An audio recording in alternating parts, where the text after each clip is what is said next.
Hey friends. All right. So I for a long time have been really wanting to get into Reason for yeah, just for reasons, I guess. And so anyway, I just thought I'd finally start experimenting with it a little bit more and playing with it. And so here is me doing a little experimentation around Reason syntax. So if you're not familiar with Reason, you can go to reasonml.github.io. It's a language that compiles to JavaScript through this thing called buckle script. It also compiles to like a whole bunch of other things. Yeah,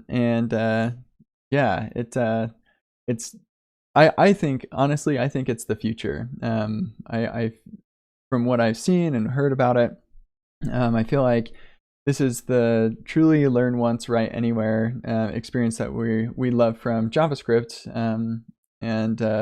but without some of the baggage of JavaScript and with some really awesome type safety and lots of other really cool things. So I'm really excited about Reason. I just haven't had a whole lot of time to look at it. So anyway, here's a quick intro to some of the syntax. I'm pretty sure, hello world, comments do not work the same. And so you have to do this for a comment. You can't do a double slash, which actually I'm cool with. I think that it's nice. The fewer things you have to choose, the better.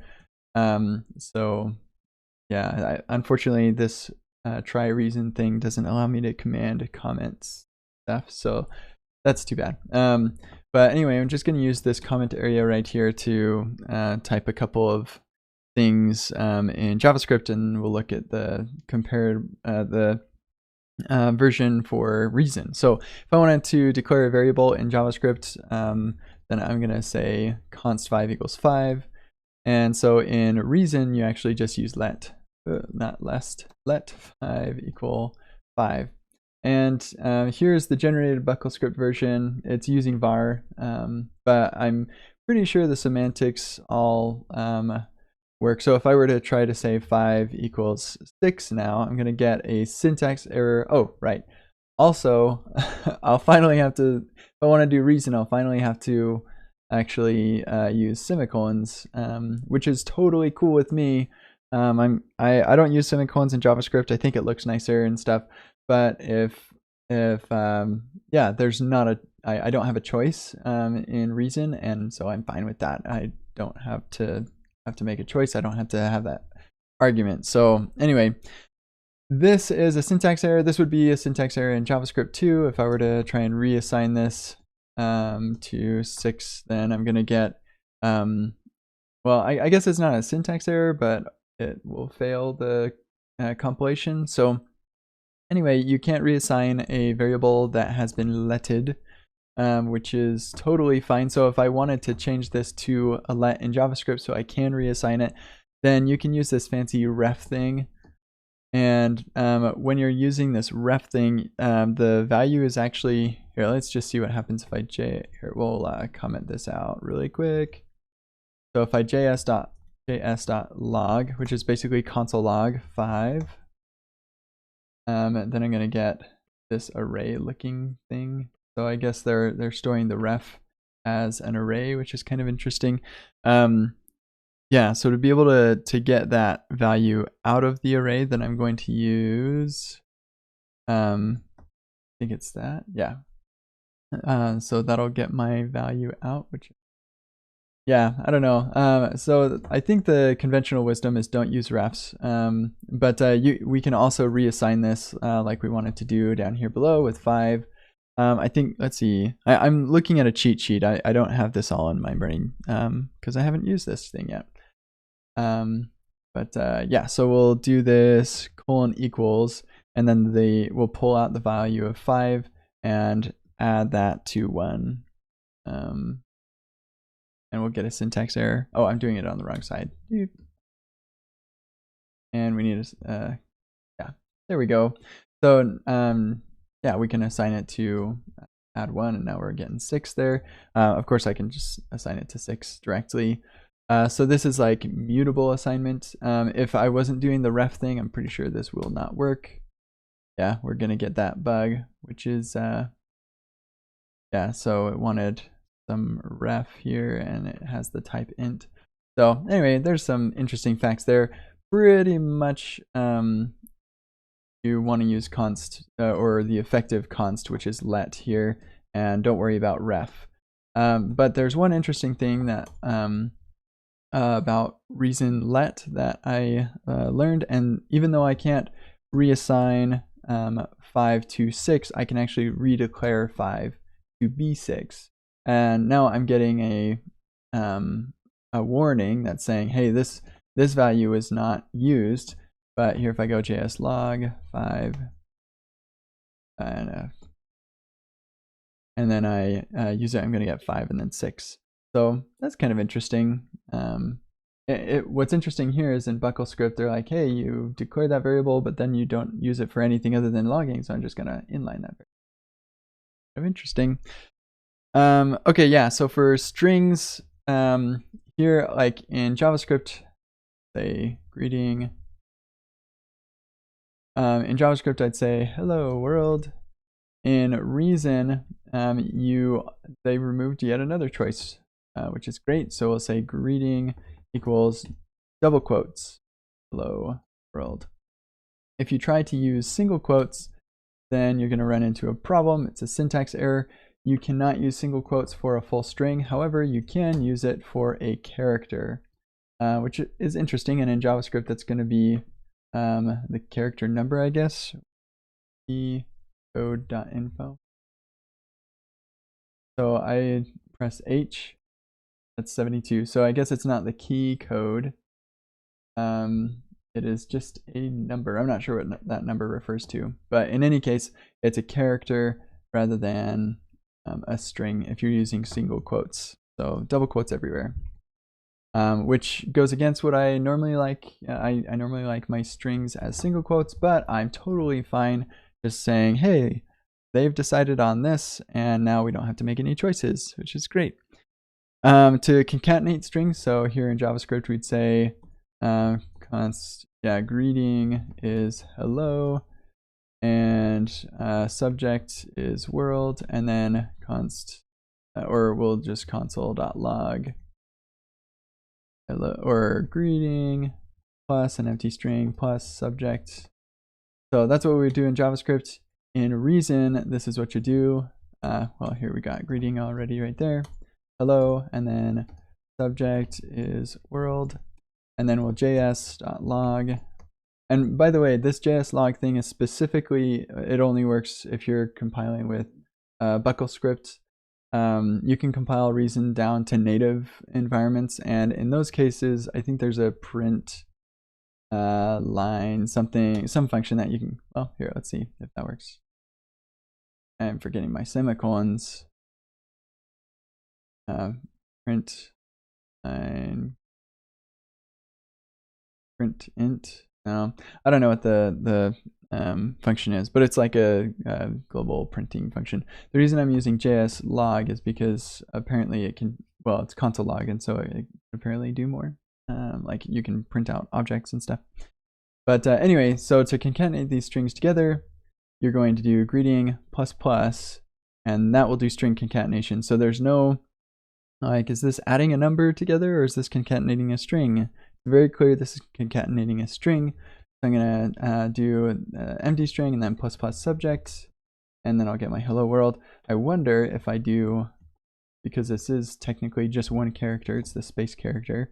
It looks like when you do this concatenation here, you can't concatenate a char, but I think maybe char of, or let's see, oops, string of char maybe?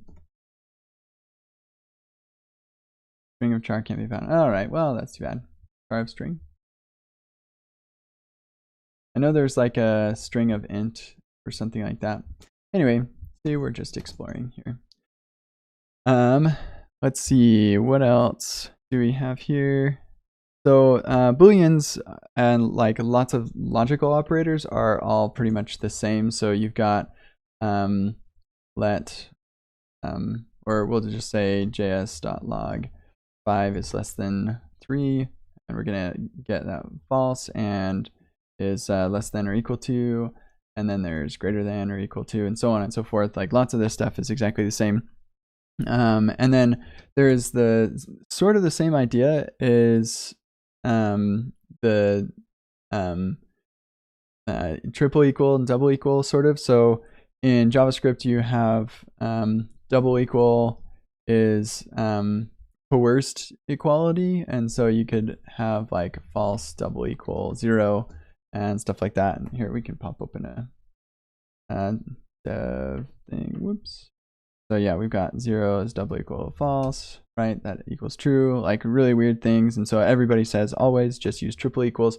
Well, in Reason, you also have a triple equal and a double equal, but they're slightly different. And the conventional wisdom in Reason is that you use double equals everywhere, and rarely should you use triple. And the reason for that is that like in Reason, you're more concerned about like structural equality. And what's interesting is here, let's go ahead and js.log. Let's see. Well, I didn't look at how to, or show how to make objects and things like that, but we'll just do objects like this. Objects actually are pretty similar, but there's like type information and stuff, and lots of it's inferred and whatever. But we'll say 23, and this is double equal to x is 23, and record field x can't be found. Boo. Okay, so let's see. We're gonna, now I'm getting type foo equals x. I'm not sure how to do this. Oh, and we syntax error stuff. Oh, a type must start with a lowercase letter. Okay, foo. And number can't be found. Int. There we go. In is a in. Priminy. Well, clearly I don't know what I'm doing here. Here, let's try this. I'm gonna copy this over here. So we've got a point, and here we'll just get rid of the. Okay, so I'm pretty sure that looks identical to what I had before.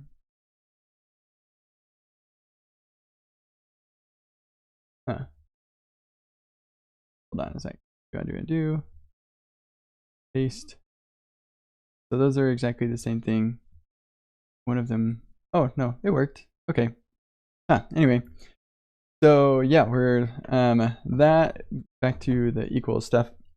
And so this is structural equality. So it actually does like a deep equal down to primitive values, I guess. And so that's why one of the reasons why double equal is preferable, because in Reason things are immutable, and so generally you won't have referential equality anyway because you're making copies of things.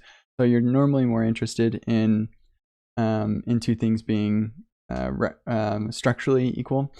I'm pretty sure that also we were to do something like this, you're going to get true, and that's false, and you do triple equal. Oh man, I feel like I remember something weird going on here with numbers or strings.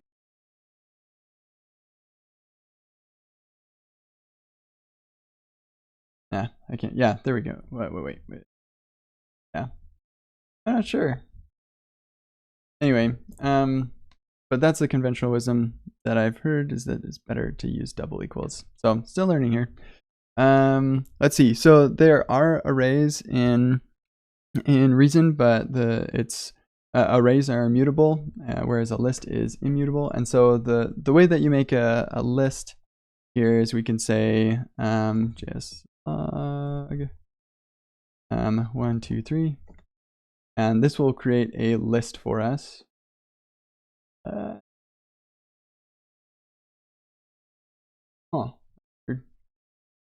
Did I miss something? List.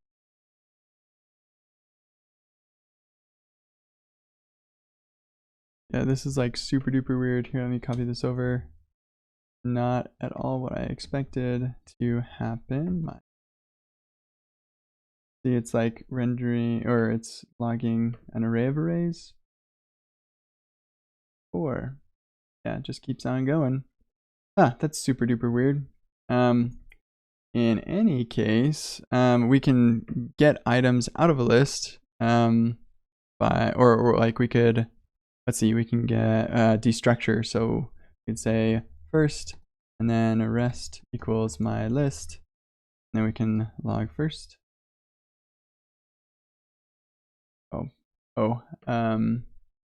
Yeah, I can't remember what we're supposed to do about the possible value. So like if my list happened to be empty, then this wouldn't actually work. Yeah, match failure, blah. So I can't remember how to handle that. I think we do switch my list. See, now we're getting into stuff. I'm like, whoa, I don't know what I'm doing.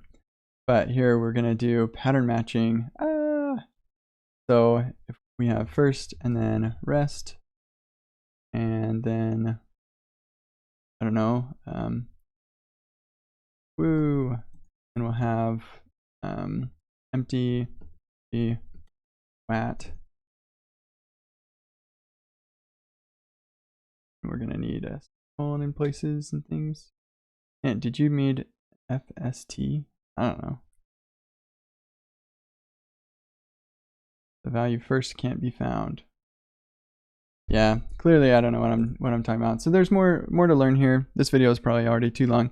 So I'll give you a link to the Reason docs here, and you can find it. It's reasonml.github.io, and I guess it's translated in some languages, which is kind of neat.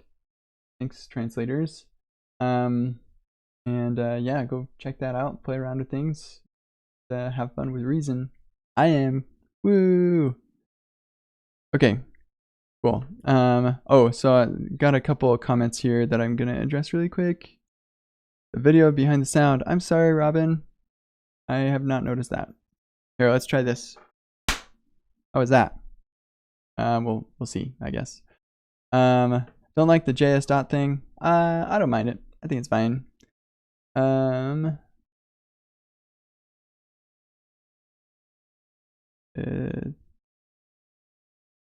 So here, every time I go to Reason, I immediately think about the huge ecosystem which I'm depending on, like ESLint and Prettier and auto-fixing and stuff.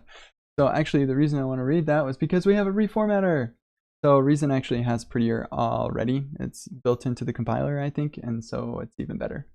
So woohoo! Don't worry about that. As far as ESLint, part of the reason we like ESLint so much is because we're working in JavaScript, and so there are a lot of things to lint. There are fewer things to lint with the typed language, and so I'm a little less concerned about missing out on that.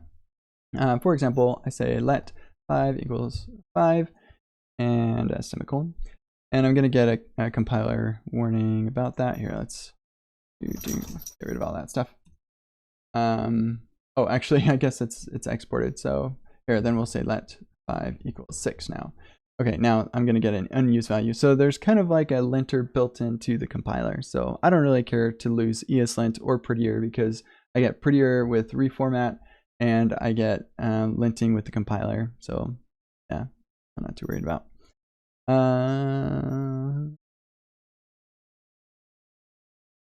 The clap was 10 to 15 seconds later. Whoa. Anyway. Cool. So hopefully that was helpful and fun, and you can probably learn a little bit more yourself just looking through the docs. But I'll see you all later. Ciao.